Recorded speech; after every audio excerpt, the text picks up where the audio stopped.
Entonces, la presencia de Dios, yo no puedo medirla por algo que yo sienta en mi cuerpo.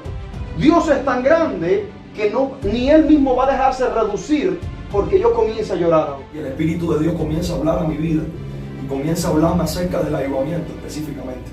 Y una de las cosas que Dios me dice es que esta es una generación muy acomodada. Una generación acomodada. Hoy en día la gente quiere una información y no va a oración, va a internet. Hoy en día la gente quiere conocer algo específico, no va a la Biblia. La gente va a las redes sociales a buscar la experiencia de otros. Hablando de una generación que ya hay muchos jóvenes que cargan fuego por dentro, pero no tienen un Gedeón que los direccione. Vemos un Timoteo que ya cargaba un fuego, pero necesitaba un Pablo que lo exhorte a avivarlo. Pero yo digo, ¿y qué hacemos con antorcha encendida dentro del cántaro de barro? Si el fuego, cuando le falta el oxígeno, se puede apagar. Porque yo creo que lo más difícil en el liderazgo es llevar a la gente del punto A al punto B. El punto A sería un punto de mediocridad, sería un punto de pereza, sería un punto de conformismo, un punto de apatía. El punto B sería el punto de la gloria. Santo. Sin embargo, para tú llevar a alguien del punto A al punto B, tienes que haber estado en ambos y conocerlos. Y yo conozco el punto A. Yo sé lo que es la pereza, yo sé lo que es la apatía, yo sé lo que es el conformismo, yo sé lo que es estar ahí viendo a otros siendo usados y yo no. Y yo lo he conocido, pero estoy conociendo y he conocido el punto B de la gloria, de la presencia, de la intimidad con Dios, la dirección del Espíritu. Y yo creo que lo más difícil es llevar a la gente de ese punto.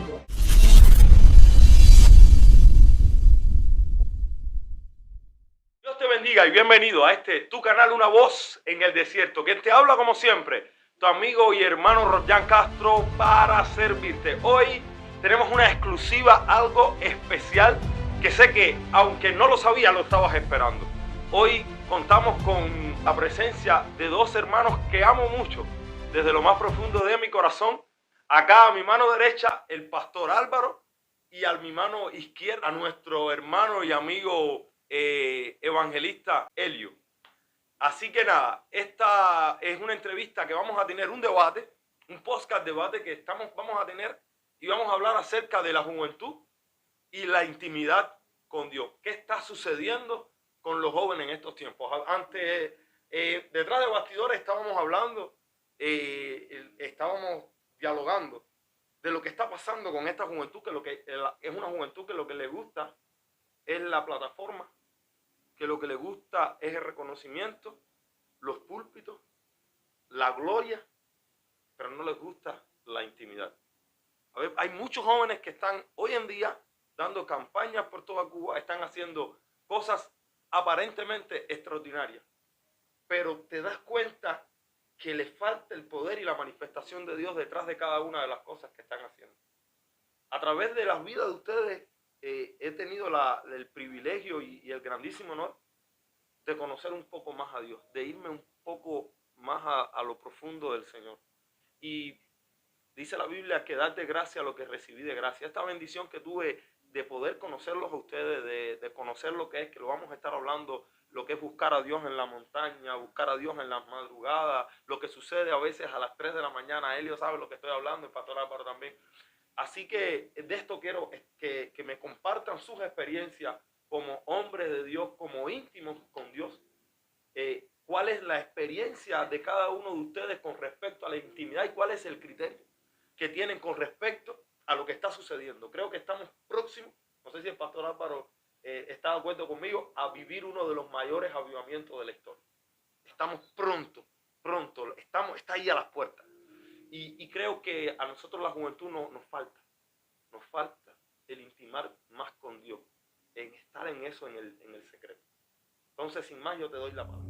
Aleluya. Dios te bendiga, mi hermano Royan, Dios te bendiga, mi hermano Elio, y Dios bendiga mucho a todos los santos amados que nos van a estar viendo y escuchando a través de este medio. Es una bendición tremenda y una oportunidad gloriosa para poder llevar tanto la palabra escrita como las experiencias que Dios en su misericordia nos ha venido regalando para este tiempo. Le doy gracias a Dios de que no nací, en mi caso no nací en el Evangelio, sino que el Señor me rescató Y a lo largo de los años, principalmente en los últimos tiempos, las experiencias con Dios han sido gloriosas realmente. Y lo puedo decir desde el punto de vista que como joven que soy, al probar las ofertas del pecado, probar las ofertas del mundo y ver lo que Dios tiene en su reino, hay un contraste muy grande, muy fuerte. Siempre que le predico a la juventud, le hago saber parte de mi testimonio, porque no soy el resultado de ese joven que un día una abuelita llevó a la iglesia, que una mamá llevó a la iglesia, que otro joven no. En la vida de pecado choqué con un muro grande. Choqué con la depresión, choqué con el alcoholismo, choqué con muchas cosas que provienen del pecado, y realmente la misericordia de Dios me alcanzó en el momento preciso. Y es algo que necesita la juventud. Y es lo que estamos viendo hoy, que hay un río de emoción, hay un río de entusiasmo que está dando a muchos jóvenes, pero se está deteniendo ese mover. Porque todos aquellos que son llevados por una corriente de emocionalismo, de embullo, eso tiene un fin. Eso es estorbado en algún momento. Porque las emociones y los sentimientos, Royan, mi hermano Helio, son circunstanciales. Las emociones y los sentimientos están en el alma. Y el alma es el asiento, valga la redundancia, de esas emociones. Y nuestros sentimientos pueden variar de acuerdo a las circunstancias que estemos viviendo. Y cuando nosotros estamos viviendo un evangelio emocional, sentimental, todavía está muy lejos de una experiencia sobrenatural con Dios. La Biblia nos enseña de que Dios es espíritu y que anda buscando adoradores que le adoren en espíritu y en verdad. Y me llama la atención el versículo que está en Génesis capítulo 6, en el verso 3, donde la escritura dice, Dios mismo hablando, ya no contenderá más mi espíritu con el hombre, por cuanto él es carne, mas serán sus días 120 años. Hago un paréntesis porque esos 120 años no habla de que el hombre iba a durar 120 años literales. La palabra años que habla la Biblia se refiere al término jubal. Lo que está diciendo que el hombre iba a vivir 120 jubileos, que equivalen a 6.000 años, porque el jubileo se celebraba cada 50 años y habría que multiplicar 50 por 120, que da 6.000 años. Y eso sería un tema aparte para compartir, que sería bien profundo, de que la vida del hombre serían, el reino humano serían 6.000 años en la tierra. Dios mío. Y ya eso, hay tela por donde cortar ahí. Pero viendo lo que dice el Señor, que Él como Dios, Él como Espíritu, no es compatible con la carne y la naturaleza carnal del ser humano. Que la única manera de que haya una compatibilidad, una conexión entre Dios, que es espíritu, y nosotros, sus criaturas, la única manera de conectarnos es de espíritu a espíritu. Porque un Dios que es espíritu no se va a conectar con gente emocionales y sentimentales. Porque las cosas que son del espíritu son eternas, vienen del Cairo, son duraderas, son estables, son firmes. Pero las emociones varían. Por eso Jesús le dice a la samaritana, la hora viene y la hora es cuando el Padre busca los verdaderos adoradores que le adoren en espíritu y en verdad. Pero cuando entramos al término espíritu, tenemos que referirnos también a la naturaleza de Dios. Es decir, que Dios no va a aceptar una adoración que no provenga de su naturaleza divina. Por eso el apóstol Pedro dice que a través de las promesas de Dios participamos de la divinidad de Dios. Esto es algo que cuando yo lo leía en la palabra me llamaba mucho la atención. ¿Cómo yo puedo participar de la naturaleza de Dios? Y ese es el deseo de siempre de Dios. Porque Jesús, cuando viene a la tierra, Jesús no viene a crear una religión. Jesús viene a arreglar una relación. Aleluya. Jesús viene a ser el puente, el mediador. Jesús viene a ser como ese dispositivo que hoy tenemos muchos en casa, como cuando compramos un cargador de un teléfono, de un televisor, y la espiga viene redonda. pero nos damos cuenta que el toma que tenemos en casa es de rayita y necesitamos comprar entonces un adaptador. Jesús lo que vino fue a conectarnos con el Padre para que nos adaptáramos al Padre. Wow. Y lo que pasa es que muchos jóvenes hoy se están adaptando a líderes, se están adaptando a pastores, se están adaptando a patrones que se están estableciendo en concierto, se están adaptando al mundo, pero no nos están adaptando a Jesús. Pastor, yo estoy viendo algo, y Helio, que es extraordinario. Estoy viendo eventos que se están haciendo en los que participan cientos y cientos de jóvenes. Veo que jóvenes caen al suelo, veo que jóvenes son supuestamente quebrantados, pero cuando salen de esos eventos, vuelven al pecado, vuelven a su vicio. Yo digo, bueno, entonces conozco a un Pablo que cuando tuvo una experiencia, su vida cambió rotundamente. Entonces yo digo, ¿qué está sucediendo entonces con estos eventos? ¿Qué está pasando entonces? ¿Hasta dónde Dios es Dios? ¿Hasta dónde es nuestra emoción? Yo sé que es una palabra complicada, esto que estoy preguntando, pero mi preocupación como líder de jóvenes, ¿hasta dónde está Dios? ¿Hasta dónde está lo emocional? A veces como predicadores motivamos a la gente a hacer ciertas y determinadas manifestaciones y yo veo que hay jóvenes que caen al suelo, jóvenes quebrantados en el altar, pero no pasa 1 o 2 días y vuelven a su pecado, vuelven a su atadura. Y yo digo, ¿hasta dónde? ¿Qué está pasando? ¿El por qué? ¿Hasta dónde está metido el espíritu? ¿O acaso lo que sucedió fue una manifestación de la carne basada en una emoción de un momento? No sé. Amado, eso está profundo. Sí, está profundo. Está profundo porque el tema del apóstol Pablo es algo bien serio. Cuando leemos la escritura en el libro de los Hechos, ahí en el capítulo 9, donde Pablo tiene el encuentro, por mucho tiempo hubieron enseñanzas especulativas, donde hasta en películas lo hemos visto, de que si Pablo cayó de un caballo. Y lo que dice la escritura es que de camino a Damasco lo rodeó una luz, lo rodeó una gloria.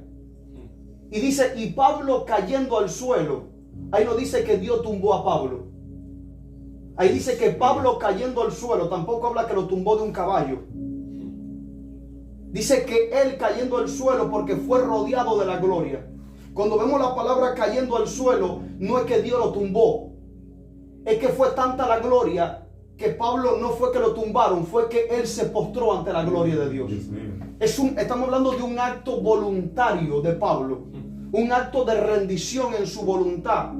Y cuando esa gloria lo rodea, él voluntariamente cae. Entonces estamos viendo gente que están siendo sensibles al poder de Dios, gente que está siendo sensible a la manifestación de los dones, gente que están siendo sensibles a la unción hasta que cargan otros ministros, pero no estamos viendo gente que está siendo sensible a rendir su voluntad delante de Dios.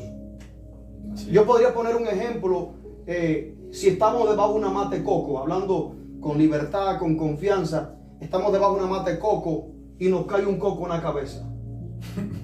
Sí, yo no me imagino que nadie que le caiga un coco en la cabeza se va a comenzar a reír. Al que menos le puede pasar cae desmayado. Entonces nuestros cuerpos humanos reaccionan ante un estímulo divino, sobrenatural. Pero también vemos un Saúl que entraba en Nayot de Ramá. Y a pesar de que era un perverso que quería matar a David, cuando entraba en Nayot de Ramá comenzaba a profetizar. Porque entraba en una atmósfera de gloria, donde estaba el Espíritu de Jehová todo el tiempo. Entonces estamos viendo personas que están siendo sensibles a una atmósfera que hay en un lugar, pero cuando salen del lugar, la atmósfera se quedó en el lugar, pero la gente se va vacío para atrás. Así es. Entonces, por ahora estamos viendo un Pablo acá en Hecho, que lo que experimenta no solamente una bofetada de Dios, sino que Pablo, al ser rodeado por la gloria, Pablo cae al suelo. Lo podemos ver en Daniel, en el capítulo 10, cuando se le presenta a Gabriel. Daniel cae postrado, no lo tumbó el ángel, se postró él. Podemos ver a Juan en Apocalipsis, también se postró, no lo tumbó un ángel, se postró voluntariamente. Entonces, hay personas que están experimentando cosas terribles cuando hay una presencia de Dios, cuando alguien impone mano, cuando alguien suelta una palabra, las emociones reaccionan, el cuerpo reacciona al estímulo sobrenatural, pero está faltando la rendición de la voluntad. De cuando realmente nos damos cuenta de que Cristo es el Señor. Dios está buscando que nuestra voluntad se humille delante de Él. Y eso es un acto en nosotros. Eso no es una parte que le toca a Dios. La Biblia dice que Dios pone tanto el querer como el hacer por su buena voluntad. Pero vemos a Elohim, vemos a Dios en el antiguo pacto, cuando toma al pueblo de Israel y lo pone en el monte Gerizim y le dice al pueblo de Israel: hoy pongo delante de ti el bien y la vida, el mal y la muerte. Dice: pero yo, Jehová, te aconsejo que escojas la vida para que te vaya bien. Ahí estamos viendo que Dios también respeta nuestra voluntad, de que Dios es un caballero, de que ni siquiera Dios tumbó a Pablo como lo hemos oído a veces. Dios rodeó a Pablo con su gloria y Pablo se postró voluntariamente ante esa gloria. Porque si diríamos que Dios tumbó a Pablo, estaríamos contradiciendo lo que dice la Escritura en Apocalipsis capítulo 3, verso 20, donde dice el Señor: estoy a la puerta y llamo. Si alguno oye mi voz y abre la puerta, entraré a él, cenaré con él y él conmigo. Estamos viendo a un Dios que no es un tirano, que no es un violador, que no es un dictador. Es un Dios que toca la puerta de tu corazón. Caballero. Es un caballero para contar contigo. Porque lo que trae Jesús en su mano no es un mazo para castigar, sino lo que trae es un cetro de justicia, trae su amor y brinda su amor. Entonces, estamos necesitando rendir nuestra voluntad ante la oferta de Dios. Pero rendir nuestra voluntad tanto donde esté la atmósfera de gloria o donde tampoco yo sienta. Amén. Porque Dios es omnipresente. Dios está donde quiera. Y no vamos a sentir ahora mismo, yo no siento un erizamiento ahora. Yo no siento ahora mismo que hay ángeles revoloteando aquí. Pero dice la palabra que donde hayan 2 o 3 reunidos, ahí está su presencia. Ahí está su presencia. Amén. Entonces, la presencia de Dios yo no puedo medirla por algo que yo sienta en mi cuerpo. Dios es tan grande que ni Él mismo va a dejarse reducir porque yo comience a llorar ahora. Dios es tan grande que no puede ser medido porque nos ericemos ahora. Dios es tan grande que no puede ser medido por la cantidad de gente que caiga o que reaccione en un culto. Nosotros podemos realmente ver, si fuéramos a medir, por la cantidad de gente que son transformadas.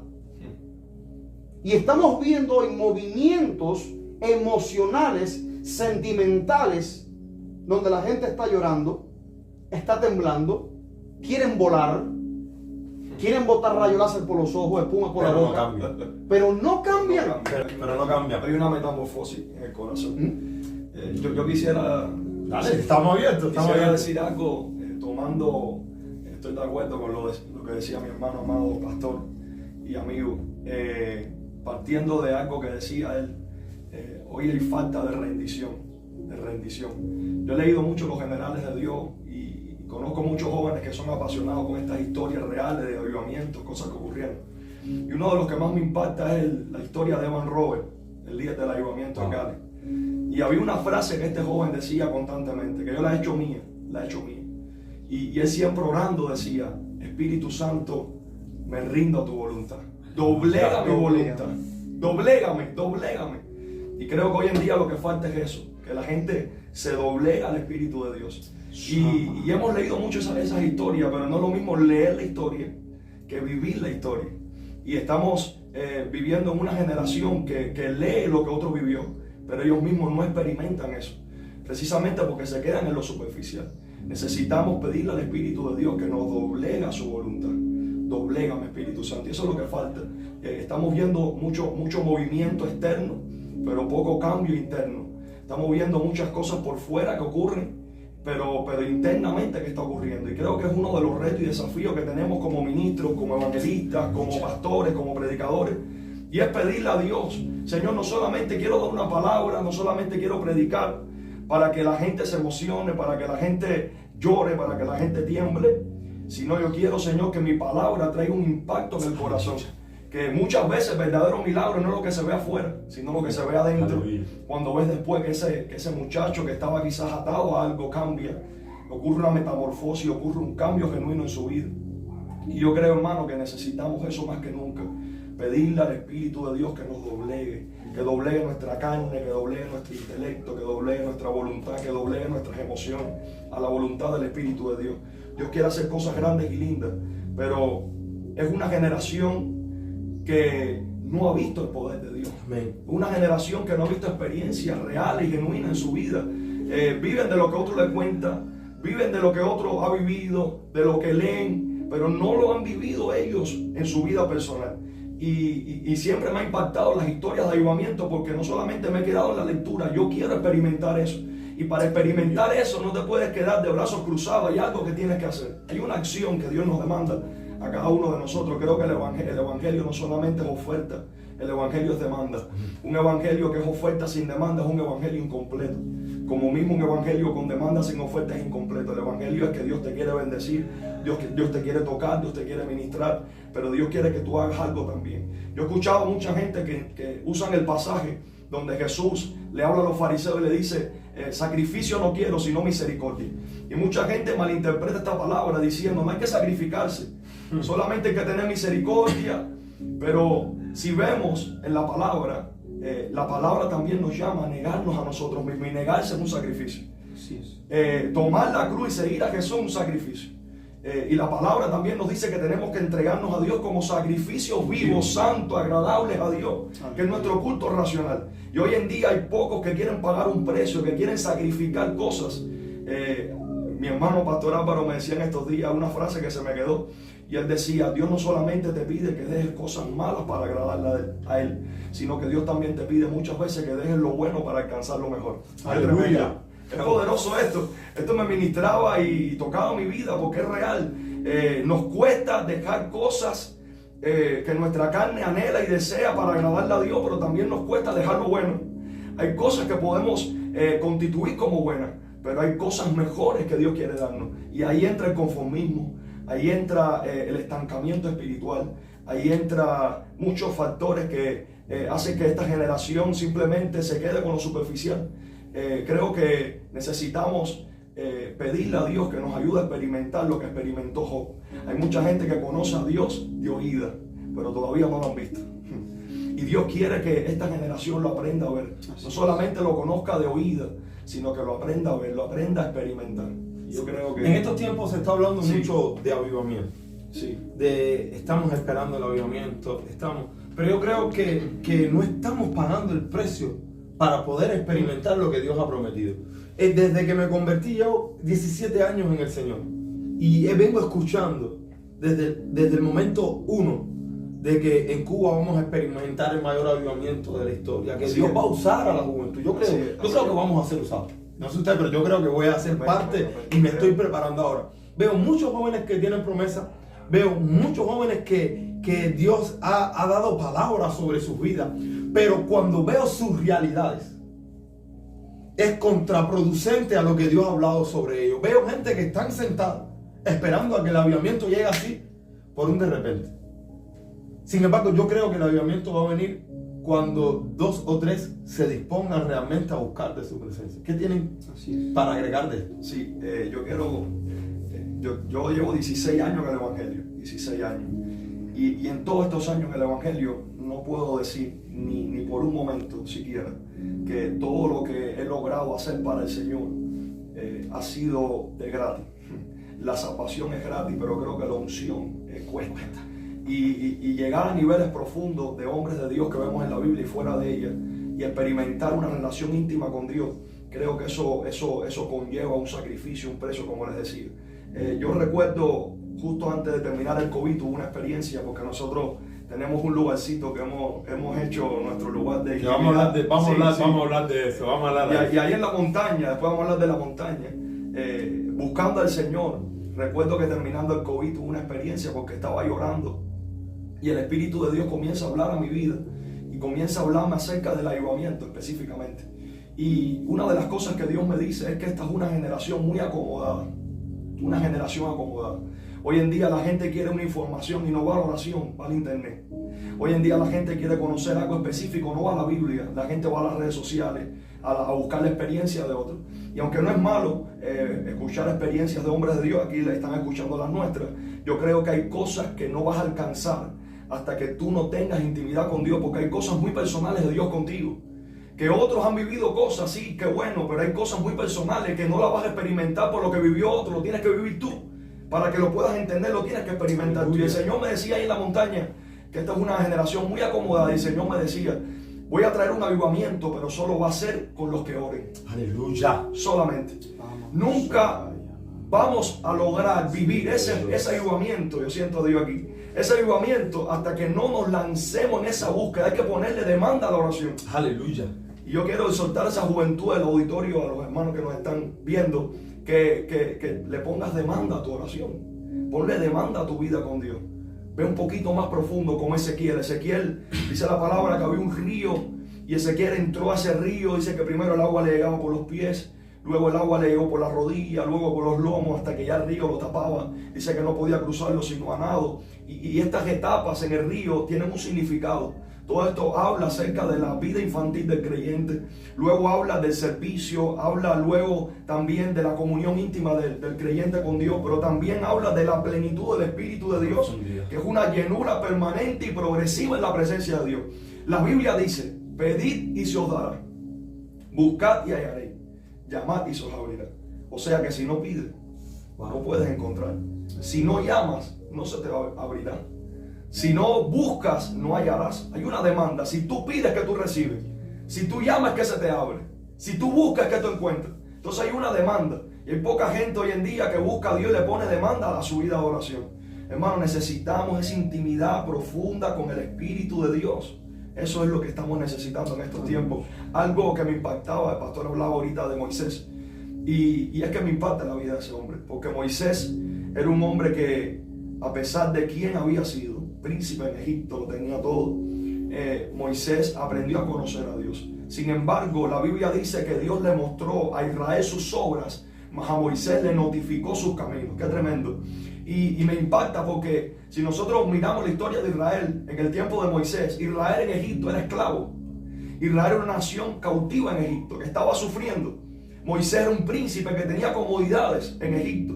O sea, Moisés, humanamente pudiéramos pensar que tenía todas las razones para querer volver a Egipto. Sin embargo, nunca lo pidió. Sin embargo, Israel, siendo esclavo, quería volver a Egipto. Wow. Y extrañaba las cosas de Egipto. ¿Por qué? Porque Israel conocía a Dios por obras, pero Moisés lo conocía cara a cara, por intimidad. Aleluya. Qué tremendo. Aleluya. Moisés nunca anheló volver porque él conocía a Dios. Dice que se sostuvo como viendo al invisible. Y cuando el Señor le habla acerca del pecado del pueblo y le dice, yo no iré, Moisés sufrió tanto que le dijo, si tu presencia no va conmigo, no me saques de aquí. Dios le dijo, enviaré un ángel. Y él dijo, no negocio. No hay negocio. Con un ángel no puedo tener comunión. Con un ángel a un ángel no lo puedo adorar. Pero a ti sí. Si tu presencia no va, yo no iré. Entonces estamos viendo hoy en día una generación que quiere volver a Egipto porque no conoce al Dios que conoció Moisés. Amén. Una generación que quiere volver a Egipto porque no tiene la relación que tuvo Moisés con Dios. Si tenemos esa relación como la que tuvo Moisés y aprendemos a conocer sus caminos, sí vamos a querer estar con Dios siempre y nunca vamos a anhelar las cosas del mundo. Hoy en día falta eso. Hay algo que mi pastor lo ministraba a los jóvenes de la iglesia hace poco acerca de el espíritu de Saúl y el espíritu de David. Saúl solo quería fama, reconocimiento, que la gente lo viera. Incluso el propio profeta le está hablando y le está diciendo, estás mal, Dios te ha desechado. Dice, pero honrame delante de los ancianos. Hay una generación que está ocultando su pecado, pero hay una generación como David que está en el oculto. Los menospreciados, los socavados, los que nadie quiere, pero están ahí en lo oculto, luchando con el oso y con el león. Yo me ha impactado porque hace poco estaba meditando junto a mi esposa y le decía, esta es una generación, y ahorita creo que lo hablamos, de paquetico de suco. Instantánea. Rápido. Todo lo que le Agua, lo echas y ya. Pero cuán difícil es hacer un jugo y hacer un batido. Así es. Cuán difícil es pelar el mango. Dios mío. Pon la rebanada, échale el hielo, échale azúcar, un poco de leche. Cuán difícil. Y hay una generación que no está pagando el precio. Cuando los conocí a ustedes, los conocí. ¿Por qué digo esto? Siempre tuve el aquello siempre me he apasionado por su presencia, de buscar a Dios. Y a mí me gusta buscar a Dios, creo que lo he hablado miles de veces en el baño. Tenía ahí todos tenemos un altar blanco, ahí el gran trono blanco. Me gustaba en el baño porque cuando nací en un contexto en el que en una casa había muchas personas y ese era el único lugar en el cual yo podía cerrar la puerta y estar en secreto. Y cuando los conocí ustedes, como que desataron el orar en la montaña. Yo decía, siempre escuché de que ya todo el sacrificio lo hizo Dios. No sé si ustedes lo han escuchado. Si la gente dice, ya no hace falta ayunar tanto, ya lo hizo el Señor, ya no hace falta subir a la montaña, si ya Dios subió y ya Dios hizo todo, nosotros solamente tenemos que adorar, tener santidad. Y yo creo que todo eso a mí me robó parte de lo que hoy tengo. Y cuando yo los conocí primeramente en la montaña, y ahí pude experimentar lo que nunca antes he podido experimentar en mi vida. Pude tener una visión de ángeles, pude tener una visión del mundo espiritual más profundo en Dios. Pero hay muchos jóvenes que hoy en día no tienen ese conocimiento. No saben lo que es el verdadero ayuno de trancarse. No te tranques. Vemos pastores que le dicen, no te tranques, es malo, es peligroso. Trancarte un día, 24 horas, no es bueno. Si Dios no te guía, si Dios no te orienta. El ayuno, el silicio, la vigilia en la noche. Pasarte madrugadas enteras velando en el Señor. Subir a la montaña, porque allá en la montaña hay mosquitos, hay frío, hay lluvia, no tienes a veces dónde guarecer y es muy difícil. Te desconectas, en ocasiones no, la última vez que subí no había ni conexión. Dios te desconecta de todo para que te desconectas de lo terrenal, pero para conectarte en el cielo. Hábleme un poco de esta montaña en la que hemos ido, háblame un poco de sus experiencias y por qué usted cree que es importante que hayan jóvenes en estos tiempos que tengan su espacio, su lugar secreto. Tengan ese, como decíamos, ese lugar que es el que tú sabes que Dios te habla. El otro día, hace poco escuchábamos a Carlos Arrin decía que todo hombre de Dios tiene que tener un lugar reservado.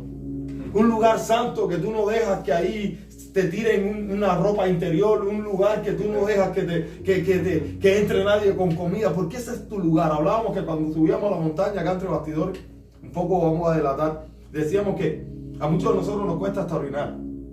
Tenemos que hacerlo lejos del lugar que tenemos reservado para Dios. Háblame un poco, pastor, coméntenlo.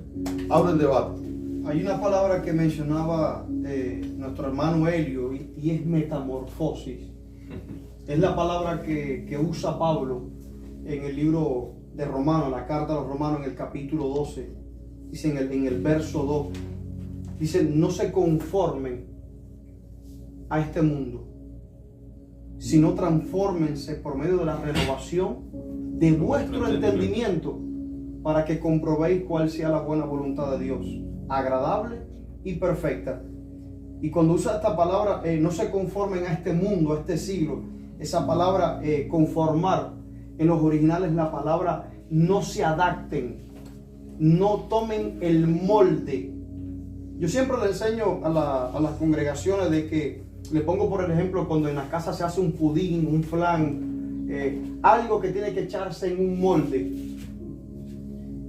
Por ejemplo, tenemos el ejemplo que en muchas casas lo van a ver, no siempre están los recursos y casi siempre en muchas casas cogen una lata de puré, la pican para hacer el molde de un pudín y la lata tú has visto que tiene rayitas.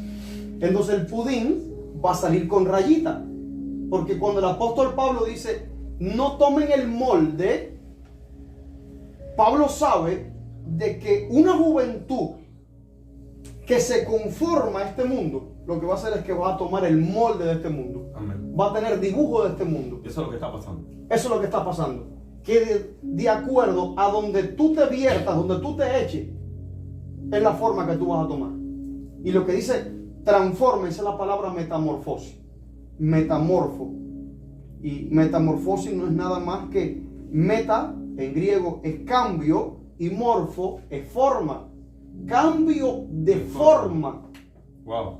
Y nos dibujaron un evangelio tan externo y no nos dijeron que éramos espíritu, alma y cuerpo. No nos enseñaron bien lo que dice Jesús, que nosotros no somos de este mundo. Y como yo no soy de este mundo, yo no puedo tomar la forma de este mundo.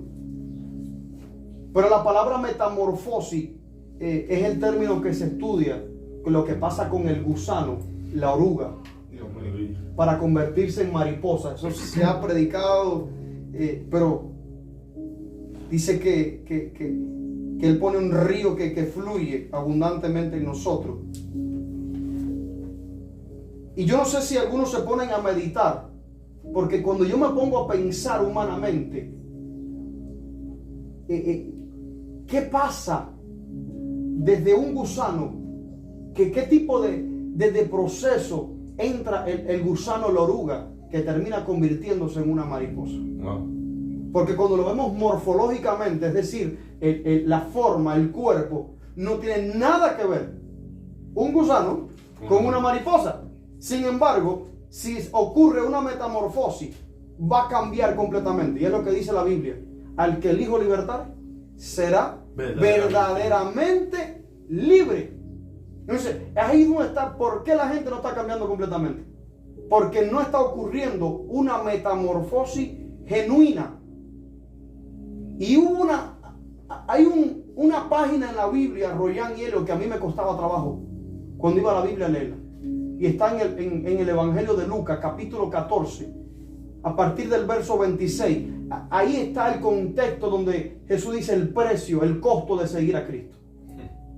Ahí es donde dice tomar tu cruz, negarse a sí mismo, aborrecer padre y madre. Una serie de cosas que el Señor nos pide que tenemos que poner en segundo lugar si realmente queremos seguir a Jesús. Wow. Y yo, en lo personal, cuando llegaba a Lucas capítulo 14, verso 26, yo quería pasar la página porque yo sentía que yo no podía. Yo no clasificaba en lo que Jesús me estaba pidiendo. Porque para poder clasificar en ese precio, tiene que haber una metamorfosis, Elio y Royan. Tiene que haber un cambio rotundo. Pero si vemos la vida de la oruga o del gusano, lo llevamos a la parte en los animales, en la biología. Lo primero que hace el gusano y la oruga es encerrarse. Wow. En algo que se llama la crisálida. Dios mío. O el capullo. Santo. El gusanito se cansa de ser gusano.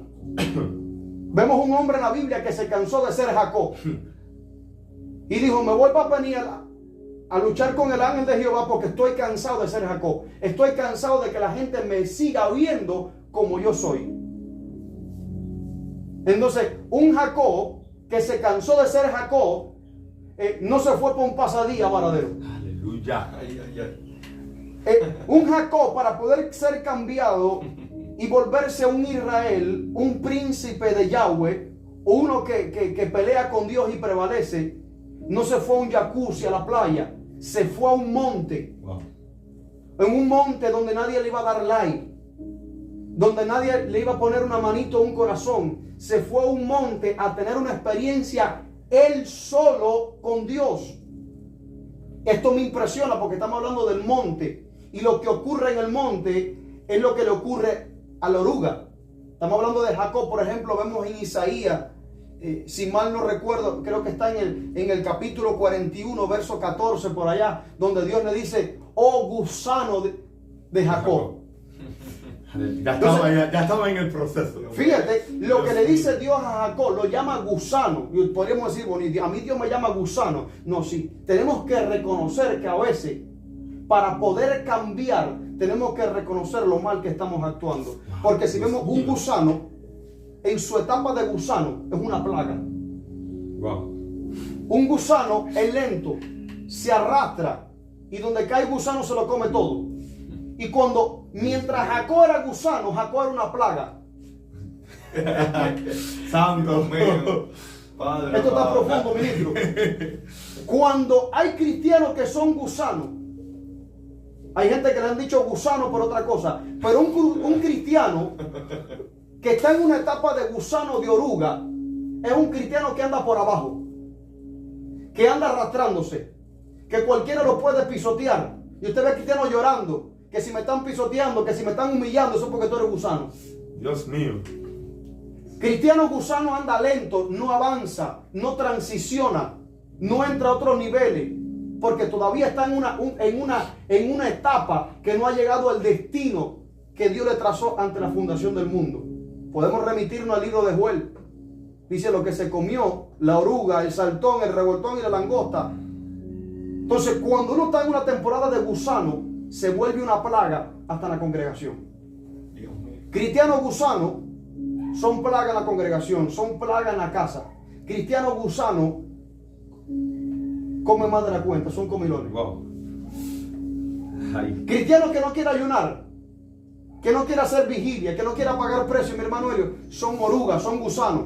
Así es, así es. Si un gusano cae en una tomatera, se lo va a comer todo, es una plaga. Si un gusano cae en una plantación, lo comienza a devorar todo. Entonces, hay cristianos gusanos que donde caen son una plaga. Es más, pregúntale a que tiene a tu lado: ¿y tú qué tú eres? Y tú que me estás mirando, tú tienes que identificarte. Y usted podría decirme: pastor, ¿dónde te saca eso? El apóstol Pablo dice en la segunda carta a los Corintios, capítulo 13, verso 5, que tenemos que examinarnos a nosotros mismos a ver si realmente estamos en la fe de Cristo, a menos que seamos reprobados. Tenemos que hacer un arqueo espiritual a ver en qué naturaleza, en qué condición nos estamos manifestando. Yo sé que esto te va a dar un rema que ahorita va a explotar ahí, pero yo tengo que soltar esto. Aleluya. Y mira lo que Dios le dice a Jacob: tú eres un gusano, tú todavía eres una plaga, y mientras tú seas una plaga, a ti te van a pisotear, tú vas a acabar con todo. Pero después le dice: no temas, que yo soy tu socorro. Wow. Dios mío. Pero Jacob se cansó de ser un gusano, porque entendió que si él transicionaba, él podía cambiar su forma, él podía entrar en una metamorfosis. Y mira lo que le pasa al gusano, que cuando ya se cansa de ser gusano, porque él trae el diseño adentro, y él dice: no siempre voy a ser gusano, porque yo siento por dentro que me voy a transformar. Y yo lo que siento es que nos vamos a transformar, ministro, aquí. Y que los que nos están mirando se tienen que transformar, porque a veces nos reímos con esto, con el tema de siento que me voy a transformar. No, es que tenemos que transformarnos. Eso fue lo que le pasó a Jesús en el monte de la transfiguración. Se transformó. Y un cristiano que no se transforma es una plaga. Manso kumalía. Dios mío. Santo. Y mansa kutalai kiamaya. Dios mío. Un cristiano que no anhele transformarse se va a quedar en algo raro que lo van a pisotear y lo van a hacer trizas. Pero mira lo que hace el gusano, amado. Se va a un lugar alto, a una rama alta. Él no se transforma en el suelo. Wow. Dios mío. El gusano no se transforma en el suelo, Eso es tan profundo él. porque sabe que si se transforma abajo también lo van a pisotear. Él tiene que buscar una rama, él tiene que subir, él tiene que elevarse. Wow. Y entonces comienza a hacer un capullo con lo que trae dentro, porque el capullo no se lo hace otro, el capullo te lo tiene que hacer tú mismo. Wow. Porque él carga una sustancia dentro de la oruga, que con esa sustancia él comienza a hacer ese envoltorio, la crisálida. Pero cuando yo veo la crisálida, lo que yo veo es que el gusano está dispuesto a morirse. Porque se encierra en una tumba. Se encierra en un ataúd. Y dice: yo me voy a encerrar, pero yo voy a salir transformado de aquí. Y mira qué profundo está. Que la Biblia dice que tenemos que morir al yo. Pero ahí donde viene Jesús en Mateo capítulo 6. Por allá por el verso 6 que dice: y tú cuando vayas a orar, Aleluya. ¿ora dónde? En secreto. ¿Dónde? En secreto. En el secreto y cierra la puerta de tu aposento, y tu Padre que ve en el secreto, ¿dónde te va a recompensar? En público. Ah, pero estamos viendo gente que quiere recompensa en público, Y no y quiere la buscar porra de la gente, santo. pero no quiere una relación íntima en el secreto. Y vemos al profeta Isaías, creo que está por allá, el capítulo 26, verso 20, o 20, 26, donde dice: Israel, enciérrate detrás de las puertas hasta que pase la indignación de Jehová. Dios siempre mandó a su pueblo a la intimidad, a encerrarse. Si vemos, el jardín del Edén no estaba así abierto para todo el mundo. Era un lugar de intimidad. De hecho, la palabra Edén lo que significa es deleite, delicia, placer. Cuando tú vas a un restaurante, no todos los lugares del restaurante tienen lo mismo. Hay una parte que se llama el reservado, VIP. donde vemos a David en el Salmo 27, dice: Él me esconderá en lo reservado, en la parte íntima. Cuando vemos a Noé, el arca, no iba a estar en cualquier lugar del arca, tenía una puerta, era algo exclusivo para él y para su familia. Dios es un Dios de intimidad, de lo reservado. Dios no es un Dios así abierto. No. Dios llama a su pueblo a entrar en la intimidad. Y Jesús nos los enseña a encerrarnos en el aposento. Pero vemos un Jesús que la mayoría de las veces no estaba en un aposento real. Vemos un Jesús en la Biblia que está orando en el monte, que llegaba al atardecer y se iba a solas al desierto o al monte. O llegaba al amanecer antes que saliera el sol y se iba al monte. Pastor, ¿por qué el monte? Wow.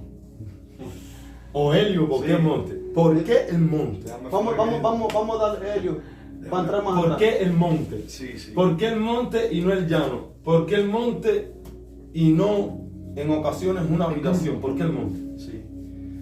Déjame para llegar ahí.